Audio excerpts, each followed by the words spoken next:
In this video, I'm going to share with you the top 5 most common questions that are asked in Piggly Wiggly interviews, and I'm going to help you plan brilliant answers that will get you a job. So let's start with the question that is extremely important and basically guaranteed to come up, and that is, what is your availability? They're going to want to know what times you can work, and people often blow up this question and do it really badly, so I'm going to show you how you can actually succeed in this question.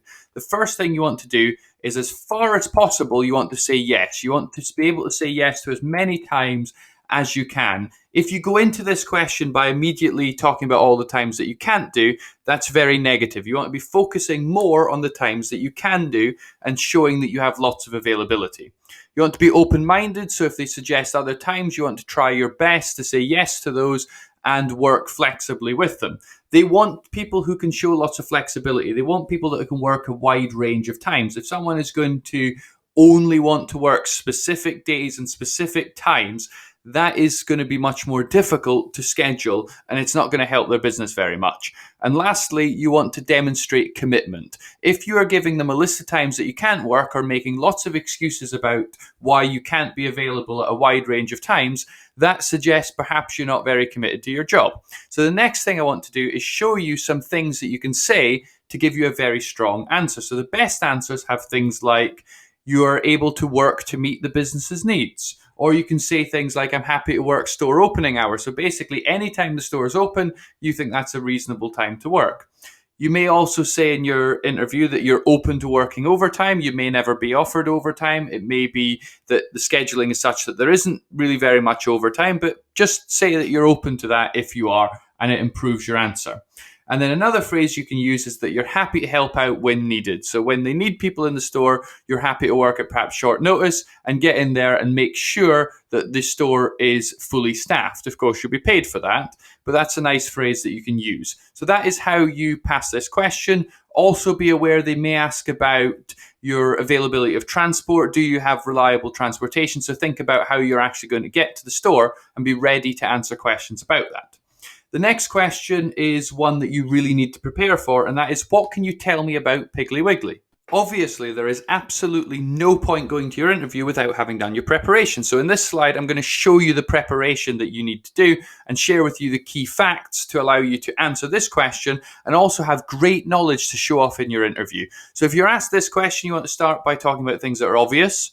Then show that you've got some points that you've actually researched, and then drop in a few facts that only a few people would know so that you can show that you've really done your research and you're quite highly knowledgeable about the company. And so I'm going to share these facts with you to help you prepare for this question and your interview. So the first thing you do is you start obviously with a very obvious thing. So you say that Piggly Wiggly is a grocery store chain because that's what it is. Then you start branching out and showing off some deeper knowledge. So you start talking about the fact that Piggly Wiggly focuses on the South and Midwest. It's not doing the entire country. It is a regional focused grocery store chain. You can then start talking about the fact that they are independently owned. So it's not just one company, Piggly Wiggly, that owns every single store, like what you'd have if you applied to Walmart. In fact, Piggly Wiggly stores are independently owned. It may be that you're applying to a group of stores owned by one company, or you may actually be applying to one store that's owned by one individual person who has that particular part of the franchise. It is originally part of a company called C&S Wholesale Grocers, so they are the owner of the brand. They don't own all the stores, but they own the brand, and they actually supply other supermarkets as well. So they use their buying power as this big buying organization to reduce the costs for Piggly Wiggly customers. They are, as I say, a franchise business, similar to how McDonald's operates, where individuals or companies can start their own Piggly Wiggly by paying a franchise fee, and they get to run and manage it themselves. It was originally founded in 1916 and was founded in Memphis, Tennessee, where the company is based. It was founded by this man, Clarence Saunders, who was in his day a real genius and someone that drove a lot of innovation. And a lot of what we see as modern grocery stores came from him. He invented so much, and he was about 50 years ahead of his time. He's a very fascinating man to read about. What you can also say is this is actually the first ever self-service store. So before this, if you went into a supermarket, you would go with a list, you would hand that to a clerk, and they would go and collect all of the items and bag them up for you. This was the first grocery store where you actually went in and you picked up your own food. This was totally revolutionary and very, very different. It was also the first supermarket anywhere in the world to provide shopping carts. This was an invention of this store, and Mr. Saunders actually invented these ideas and really innovated. The obvious question is, why is it called Piggly Wiggly? Where did they come up with this name? And one of the stories, it's not clear exactly why, but when Mr. Saunders was asked why did he call the store Piggly Wiggly, he said because people will ask what it means. He just came up with something very silly so that people would ask, why did you call it this? And it got people's interest. Imagine being a tourist who's never seen a Piggly Wiggly ever before. You've came from perhaps Europe to the US and you drive past the store and it has Piggly Wiggly written on it. You're probably going to be very interested. You might actually go in seeing, what is this? This is a very strange name. So it gets people's interest, and that's the point of the name. The next fact that you want to know about is you want to look at the current loyalty program. Companies reinvent and change loyalty programs. You want to look up the current one. It may have changed since I made this video. So research the loyalty program, know what it is, know how it works, and be prepared to discuss that at your interview. And another top tip is to read the Piggly Wiggly About Us page. This will give you some extra information and fill in some of the gaps that you might not know in your knowledge and reinforce these key points here. So that is how you prepare for that question, and some really great knowledge to take to your interview. So let's move on and look at a really important question, which is, why do you want to work for Piggly Wiggly? Obviously, if you don't answer this question very well, you're probably not going to get the job. So I would really recommend that you take some time and carefully prepare for this question. You want to actually write this one out in full and learn an answer. I'm going to show you the things that you need to get into your answer and be ready to answer it confidently. Otherwise, your interview is not going to go very well. So let's look at the key things. The first thing I want you to think about is, why would you enjoy working at Piggly Wiggly? Why is this a job that you actually really want to do? And by answering why you would enjoy it, you are showing probably that you'll be better at the job, because people who enjoy their job generally are better at it. So think about if you really like working with customers. Then you can think about your previous experience. Have you done this before? Think about the varied roles where you could be working in lots of different jobs throughout the day, and you like that change. You could also make sure that you link it to previous jobs. So if you've worked in a restaurant, for example, or you've worked in any job that is customer facing, you could talk about your experiences there and why you really enjoyed working with customers, that interaction, meeting new people. These are great things to talk about. You talk about career opportunities. Are you very ambitious? Do you see that you could start at Piggly Wiggly and grow with the company, that in future you may take on some more management opportunities as you earn those and as you progress? You may talk about your brand affinity. Is this somewhere that you've shopped for many, many years? Do you like this brand? Are you very passionate about the company and really interested in joining it because of your experiences as a customer? And whatever you do is you want to show lots of enthusiasm. It might not be very easy being super enthusiastic about grocery stores, but you are asking them for a job. So you want to show some enthusiasm. On the other hand, there's certain things that you absolutely do not want to say. So things like, I live next to your store. Well, great, not very interesting to them, and suggest that you applied here just because it's convenient to you, not something that interests them. You could give the idea that you just need to earn some money and you're just getting this job because you just want a job. You don't care where, as long as someone puts money in your bank account. Giving that idea is very negative, and surprisingly, people do go down that road in interviews. The other one you want to avoid is giving the impression that you're just getting this job because you want a better job in future, but you're going to have to do this because you need some money. So don't give the idea that you want to leave the company before they even offer you a job. And the next thing is, anything in your answer, and as I say, you should be writing out a good answer to this, anything that is irrelevant to them, don't include it. You're just wasting their time, and you're missing opportunities to say good things by wasting their time saying things that are not important. So some inspiration of things you might want to talk about is love of the Piggly Wiggly brand. Talk about your experiences. Talk about how long you've shopped there.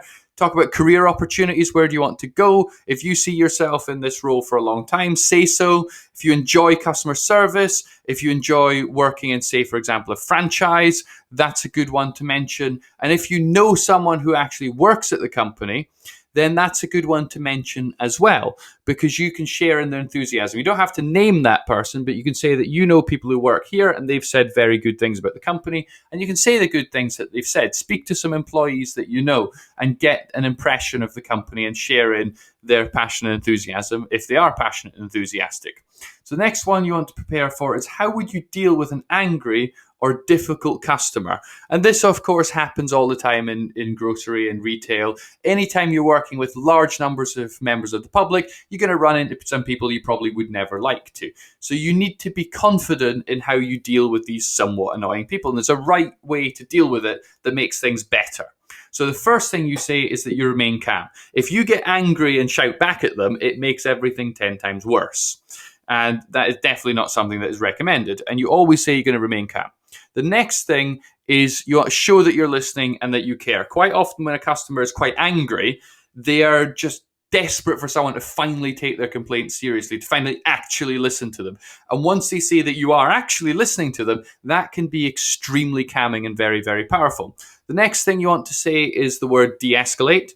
That when a customer is angry or being difficult, you're wanting to calm the situation down, get everything under control. You're not escalating. That means making worse. You're de-escalating to make everything come down and be better. So you're speaking quietly, you're speaking calmly, and you're being very polite, and you're actively listening. And that does do a lot to bring the situation under control. You want to also say that you're going to stick to Piggly Wiggly policy. So, for example, if a customer is demanding a refund for something that they're not entitled to, or asking for something completely unreasonable, you're not going to be able to give them that just to make them happy. You have to follow the company's policies and procedures and do it fairly and with empathy. And the last thing you want to do is you want to say that your goal is to solve problems. When a customer is angry and upset, it's probably because there's a problem. You want to solve that, and that your focus is providing great customer service. So if you say each of the things on this list, you will succeed in answering this question. And we can now move on to the next question, which is, can you tell me about your experience? And a lot of people waste this opportunity. They just list their jobs and don't actually get all of the benefit. You want to prove to them that you've got great experience and you're ready to take on this job and it's just perfect for you. And you want to make that case strongly. And this question can be done really well. So the thing that you want to be doing is you want to match the skills. So you want to think about what skills are needed to be successful in this job and how do you have those skills. You want to reassure that there's no negatives, and you want to be very clear about why you moved from one job to another, because they may ask, they may say, why do you leave this company? And you have to be ready with an answer. And if you've got the right skills and you've got no negatives in your work experience, then you're a pretty good hire. So the way that you answer this is you first start by saying your full job title. The full job title fully describes what you do. You don't just do a simple job title, right? Then you want to talk about your role and responsibilities. Some people just say their job title and then move on. Say what you actually did in that job. What was your job in full sort of description? And then what were you actually responsible for? And even if it's a very simple job, like working in a restaurant, there's actually quite a list of tasks that you do. You're responsible for greeting customers. You're responsible for dealing with complaints. You're responsible for providing service. There's lots of things that you do. And you can talk about all that. You work in a team as well, which is good experience. You want to be prepared to talk about your reason for leaving. You don't have to say your reason for leaving every single job, but you want to be ready if you're asked. And then you want to think about, how is it relevant to Piggly Wiggly? So do something to link it to it. So if you work in a restaurant, for example, talk about all of those experiences you had managing complaints, dealing with difficult customers, providing great customer service. Have an example of a time that you performed really great customer service and made a customer very happy, and you can talk about that in your interview. So the tips for success is linked to what Piggly Wiggly wants to hear. They want people that provide great customer service and can quickly get started in the job and have relevant experience. And then make sure you make a big point of showing off all of the skills that you gained in these jobs. And if you do that, you will fly through this question. So let's finish with some bonus questions that you can actually ask them at the end of the interview. So if you come to the end of the interview and they say, do you have any questions? And you say no, you are not going to look very good. So here is a couple of questions. Choose the ones that you want, and you could ask these at the end of your interview. So the first one I would really suggest probably you want to ask always is to ask about the next steps in the recruitment process. Then you might want to ask about the owner and the team that you could be working with. Show that you care about your co-workers and you're interested to learn about them. You may want to ask them, what could you do now to be really well prepared for starting, to show that you're enthusiastic and that you really care about doing a good job. Then you might want to ask what the characteristics of highly effective employees are at Piggly Wiggly. And then they can tell you basically what they're looking for, and you can have a discussion about how your skills and experience and personal qualities match up with what they're actually looking for. And lastly, you want to make up one on the day to show that you're listening to what they're saying. So as the interview goes through, listen to what's being said, and if you think of anything that you wonder, I wonder about that, ask it at the end of the interview. And so I hope this video was helpful to you. If it was, please like and subscribe below and comment with the questions that you were asked when you had your interview, and that will help everyone else out.